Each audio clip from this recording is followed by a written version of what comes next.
Struggle T V میں خوش آمدید۔ آج ہم بات کریں گے جو ملک میں بحث چل رہی ہے سول اور فوجی عدالتوں کے حوالے سے۔ اگر دیکھا جائے تو پاکستان کے محنت کشوں، کسانوں، مزدوروں، بالخصوص بلوچستان اور خیبر پختونخوا سے لاپتہ نوجوانوں کے نقطہ نظر سے سندھ، پنجاب اور جموں کشمیر سے بھی بعض لوگ لاپتہ ہیں یا غیر قانونی طور پر حراست میں رکھے گئے ہیں۔ اگر بات کی جائے چائلڈ لیبر، مظلوم خواتین اور ان مزدوروں کے حوالے سے جن کے لیے منیمم ویج کا بھی کوئی بندوبست نہیں ہے، تو یہ بالکل ایک بیکار کی بحث ہے کہ عدالتیں سول ہونی چاہیے یا فوجی ہونی چاہیے۔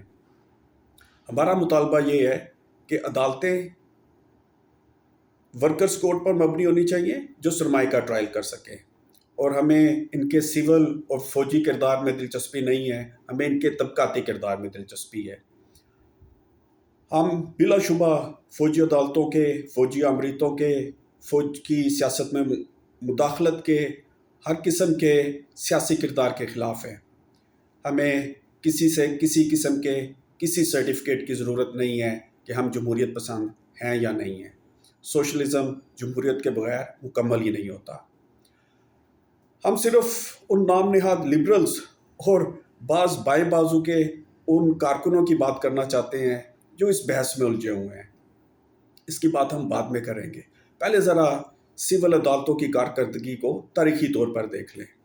کیا یہ سول عدالتیں نہیں تھیں جنہوں نے نظریہ ضرورت ایجاد کیا اور ملک میں چاروں کی چاروں فوجی آمریتوں کو آئینی، قانونی اور غیر اخلاقی تحفظ بخشا؟ کیا یہ سول عدالتیں نہیں تھیں جنہوں نے ذوالفقار علی بھٹو کو پھانسی دی بالکل ایک جھوٹے کیس میں، اور پھر خود عدالتوں نے تسلیم کیا کہ یہ ایک عدالتی قتل تھا؟ اس لیے ہم یہ سمجھتے ہیں کہ عدالتوں کے طبقاتی کردار پر بات کرنے کی ضرورت ہے۔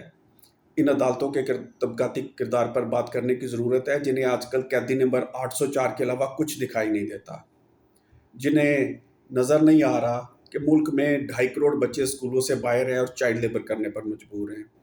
کسانوں کے ساتھ آئے روز طرح طرح کے فراڈ کیے جا رہے ہیں اور ملک کی زراعت تباہ ہو کر رہ گئی ہے۔ ماحولیات نے لاہور اور کراچی جیسے، فیصل آباد اور گجرانوالے جیسے شہروں کو گیس چیمبرز میں بدل دیا ہے۔ ان کو ریل اسٹیٹ کی، ان کو اشرافیہ کی لوٹ مار نظر نہیں آتی، جن کو ہر سال 17 ارب ڈالر کی، جو 40,000 ارب سے بھی زیادہ بنتا ہے، کی سبسڈی دی جا رہی ہے۔ اب ذرا بات کرتے ہیں کہ لبرلز اور بعض بائیں بازو کے لوگ جو اس چکر میں الجھے ہوئے ہیں، وہ اس لیے الجھے ہوئے ہیں کیونکہ وہ حقیقی مزدور کسان جدوجہد کا حصہ نہیں بننا چاہتے۔ یہ ایک مشکل کام ہوتا ہے، یہ ایک جان لیوا، جان طلب اور عمر بھر کی مشقت کا نام ہے۔ اس کام کے نتیجے میں آپ سیلیبریٹی نہیں بنتے، آپ سوشل میڈیا اور ٹی وی اسکرین پر نظر نہیں آتے، اس لیے آرام سے بیٹھے سول ملٹری کورٹس کی بحث میں الجھے رہو، اسکرین پر بھی نظر آؤ گے، سوشل میڈیا پر بھی مقبول عام رہو گے۔ مجھے معلوم ہے کہ ان باتوں کے نتیجے میں کوئی دلیل دینے کی بجائے فوری طور پر یہ الزام لگایا جائے گا کہ ہم شاید ملٹری کورٹس کی حمایت کر رہے ہیں۔ ہم نے پہلے بھی کہا، ہمیں کسی سرٹیفکیٹ کی کوئی ضرورت نہیں ہے۔ ہم سیاست میں، معیشت میں فوج کے کردار کے خلاف ہیں، لیکن ہمارا مطالبہ یہ ہے کہ ہم ہر طرح کے سرمایہ کو ورکرز کورٹس میں ٹرائل کرنا چاہتے ہیں۔